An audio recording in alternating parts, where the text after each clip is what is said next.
Buenas tardes, Cristian, y gracias por la entrevista que me estás realizando. Bueno, en primer lugar, mi nombre es Mauricio Galvez Legua, soy ingeniero electrónico, egresado de la Facultad de Ingeniería Eléctrica y Electrónica de la Universidad Nacional de Ingeniería. Yo egresé en el año 1987. Y es una época en la cual las tecnologías comenzaron a crecer rápidamente, ¿no? En el 81 ya había salido la PC, acá en el Perú comienza a explosionar el tema de computadoras a partir del año 1985. Así que en el 87, digamos, estaba en crecimiento el uso de esas tecnologías. Entonces comencé, digamos, practicando, trabajando en todo el tema de mantenimiento de computadoras, instalación de software. ¿Bien? Después vino el tema de las redes LAN, que bueno, fueron diseñadas en el año 1983, pero acá en Perú llegaron a partir del 85, 86. En el 87, que justamente yo egresaba de la facultad, tuve la suerte de comenzar a trabajar también con las primeras implementaciones de redes LAN. Obviamente también comencé pues, a hacer temas de cableado, ponchado, configuraciones y colocar tarjetas de red. Bien. Después, más o menos por el 96, 97, aparece la Red Científica Peruana con este tema de usar Internet, ¿no? Y bueno, no es el Internet que nosotros conocemos ahora, ¿no? Era un Internet más textual, menos gráfico, no había multimedia. Entonces como que no era muy atrayente, ¿bien? Pero comenzamos a acceder a él a través de un módem, una línea telefónica, y también me comencé a empapar de esas tecnologías. Posteriormente el internet explosiona y viene pues todo lo que son aplicaciones web. De hecho trabajé en un proyecto de aula virtual que lanzamos en 1988. O sea, yo trabajo en aula virtual desde esa época, ¿no?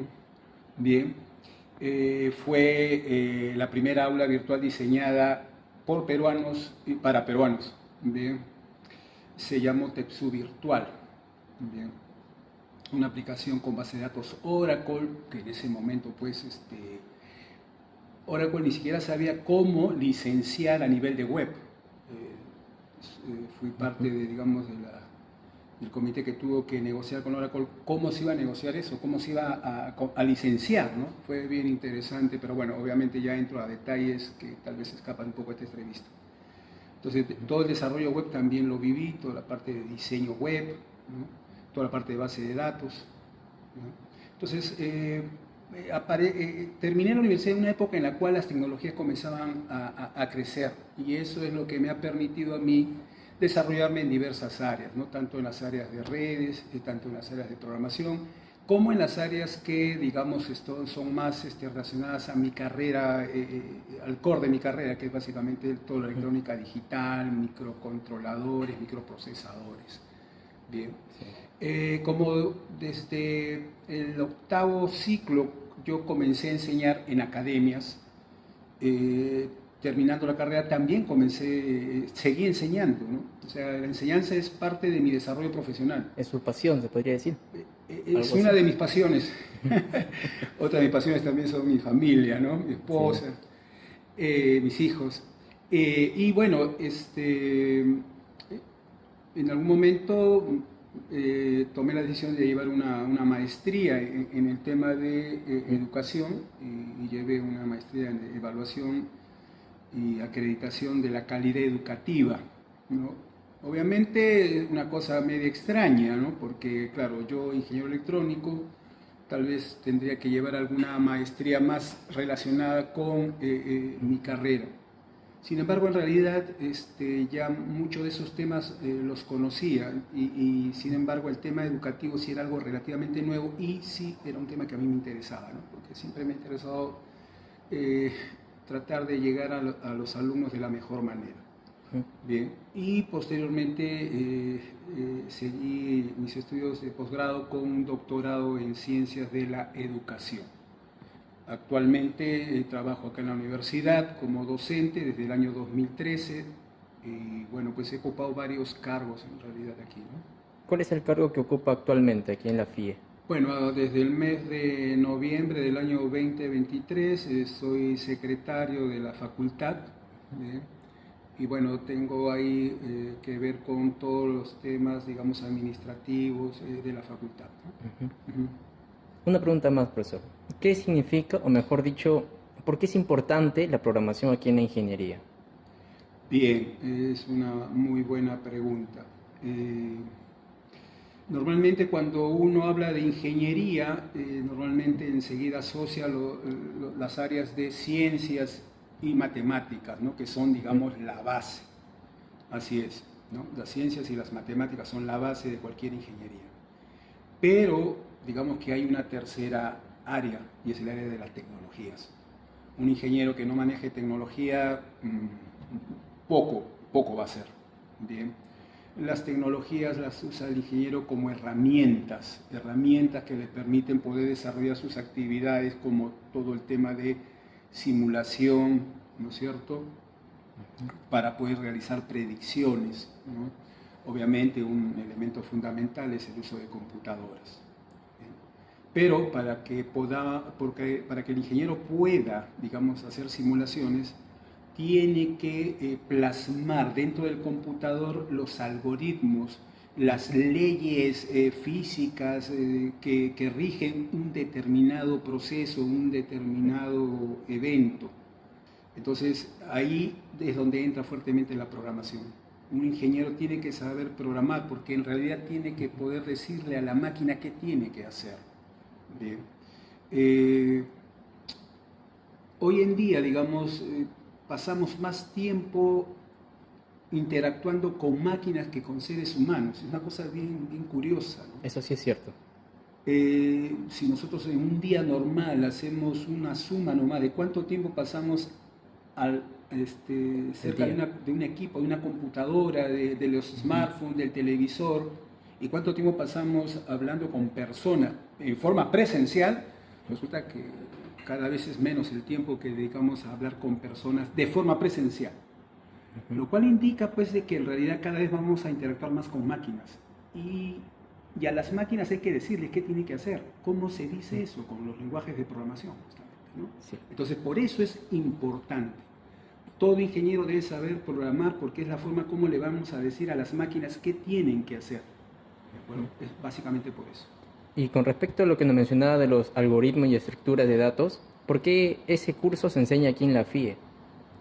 Bueno, el curso de algoritmo y estructura de datos es el curso base inicial de la programación. Ahí se enseñan las estructuras básicas de programación, ¿no? Los famosos if, for, while, que todo lenguaje de programación de alto nivel tiene. A ver, abusando un poco del tiempo de ustedes. Cuando aparecieron los microprocesadores, el microprocesador trabaja en binario. Digámoslo así, que su lenguaje de comunicación es binario. Unos y ceros. Unos y ceros. Los primeros programas eran en base a ceros y unos. Entonces uno tenía que escribir su programa en base a ceros y unos, ingresarlos, ¿no? Pero eso, como se dan cuenta, era muy tedioso, muy laborioso. Entonces se inventó el lenguaje ensamblador, que básicamente lo que hace es a todo código de instrucción le ponía una especie de alias, ¿no? Por ejemplo, ADD significa sumar, SV restar. Entonces los programas se construyen usando esos mnemónicos, esos alias. Entonces es más fácil entenderlos, ¿no? Es más fácil programar. Sin embargo, cualquiera que sepa Assembler me podrá dar razón, si nosotros queremos hacer, por ejemplo, un bloque de instrucciones de forma repetitiva, eso ya no es tan simple, porque no existen for, por ejemplo, ahí. ¿De acuerdo? Entonces hay que hacerlo con saltos condicionales. Entonces es más complicado. Sin embargo, los primeros software se desarrollaron en base al ensamblador. Pero conforme se fue exigiendo más al software, o sea, hacer software de mayor envergadura, el ser humano se dio cuenta de que pues, el lenguaje ensamblador era muy limitado. Entonces aparecieron los lenguajes de alto nivel. Y uno de los primeros lenguajes de alto nivel que aparece es el Fortran. donde aparecen justamente esas estructuras, ¿no? La que acabo de decir, el for, while, if, case, todas esas estructuras facilitaron el hecho de la programación. Hoy en día eso es un estándar y todo el lenguaje de programación, desde nuestro, entre comillas, viejo C, ya el C tiene más de 50 años y sin embargo todavía tiene vigencia, hasta Ruby y Python, todos tienen esas estructuras. Son estructuras básicas para cualquier lenguaje de programación. Por eso es que en este curso el estudiante aprende cómo trabajan estas estructuras y también aprende cómo desarrollar algoritmos. Aprende a pensar computacionalmente, aprende a pensar en forma lógica cómo un problema puede ser resuelto a través de un algoritmo, a través de un programa en computador. Sí, profesor, me acuerdo que usted, cuando yo llevé primera vez el curso de algoritmos, una primera parte lo que nos hizo ver fue Flowcode. Aún me acuerdo cuando nos hizo y básicamente nos dijo, esto no es el curso que yo le voy a enseñar, porque en sí era enseñarnos el uso del dev. Pero esta primera parte del Flowcode era simplemente para que nosotros desarrollemos dicha lógica. Sí, ya, ese es un buen punto. No siempre enseño Flowcode en el curso, ¿ya? Valgan verdades, porque claro, el Flowcode me consume alrededor de 2 semanas del curso. Sin embargo, el Flowcode es didácticamente muy bueno. Porque el gran problema para aprender un lenguaje de programación de alto nivel en realidad no está tanto en la lógica, sino en la sintaxis. O sea, los lenguajes de programación tienen una sintaxis, una forma como deben de escribirse las instrucciones. Por ejemplo, en el caso del C, toda instrucción debe terminar en un punto y coma. Las mismas instrucciones también son a veces, los nombres son un poco medio raros, ¿no? Printf, scanf, ¿no? Nombres un poco extraños, entre, digamos, lo más simple que puedo comentar. Entonces, muchos estudiantes se frustran con la sintaxis y no van al punto que es más importante, el desarrollo lógico para implementar algoritmos. ¿Bien?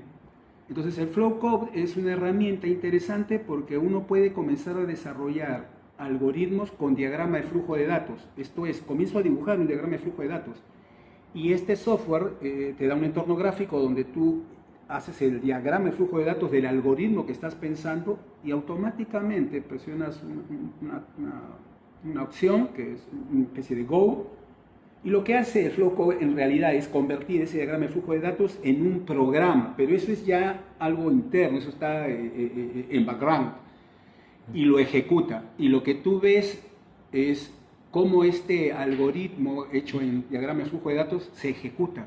Y puedes ver si es que lo que estás pensando, lo que has diagramado es correcto o no. Algo tan simple como hacer un contador del 0 al 9, que es uno de los ejemplos básicos con el cual empiezo en esa parte. Muchos estudiantes tienen problemas con eso, ¿no? Para ponerle el tope. O sea, que pueden definir una variable que empiece a contar, pero hay que ponerle un tope porque tiene que contar hasta 9. Y entonces ahí ya comienzan a tener algunos problemas. Flowcode es una herramienta muy importante para aprender a desarrollar algoritmos. Creo que en clase también lo dije. Prácticamente todos los programas o los problemas, disculpen, que se toman en el curso de algoritmos y estructura de datos se pueden desarrollar con Flowcode. Flowcode es una herramienta bien potente. Es digámoslo así, una especie de lenguaje de programación iconográfico. Trabajas con iconos, ¿bien? Salvando las distancias, es algo similar a Scratch. No sé si han escuchado hablar de Scratch, es otro lenguaje también iconográfico muy importante. Profesor, coméntenos acerca de su libro que usted había sacado con el doctor Jorge Butler, que como mencionabas en el prefacio, una vez lo leí, nos menciona acerca de que este libro está dirigido para que nos ayude a nosotros, a cualquier estudiante, cualquier universidad, de que aprendamos a desarrollar dichas habilidades de poder nosotros comunicarnos con las máquinas. ¿Nos podría comentar un poco acerca de ello? Sí, bueno, como les dije hace un rato, yo ingresé acá a la universidad en el 2003. Yo trabajé mucho tiempo en empresa privada, donde desarrollé, toda mi carrera. Vengo acá en el 2013 y ahí es donde conozco al doctor Butler, que enseñaba ya el curso de programación Yo comencé a enseñar ese curso a partir del año 2014, así que coincidimos, digamos, en esta pasión de la programación. Obviamente el doctor Butler es una persona que ya tiene bastantes años en el tema.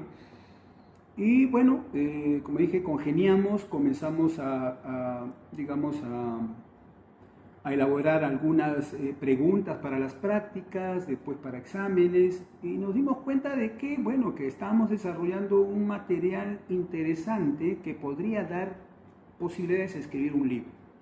Lo del libro ya vino después, ya eso, el libro vino más o menos en el año 2018, 2019, donde ya todo este material que estaba publicado, o está todavía publicado en el aula virtual, que comenzamos a enriquecer, ¿no?, con ejemplos, ejercicios, comenzó a dar forma de la posibilidad de un libro.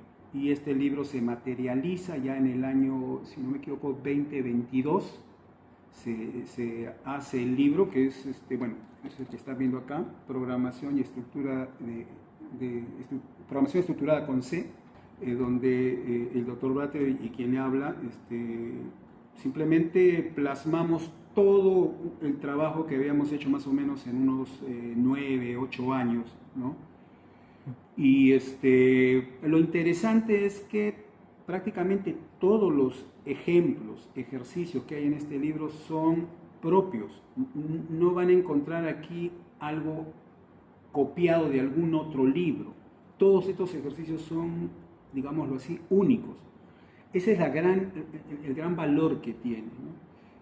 Tiene ejercicios muy, muy interesantes, bien, y que ponen a prueba a los estudiantes de la UNI.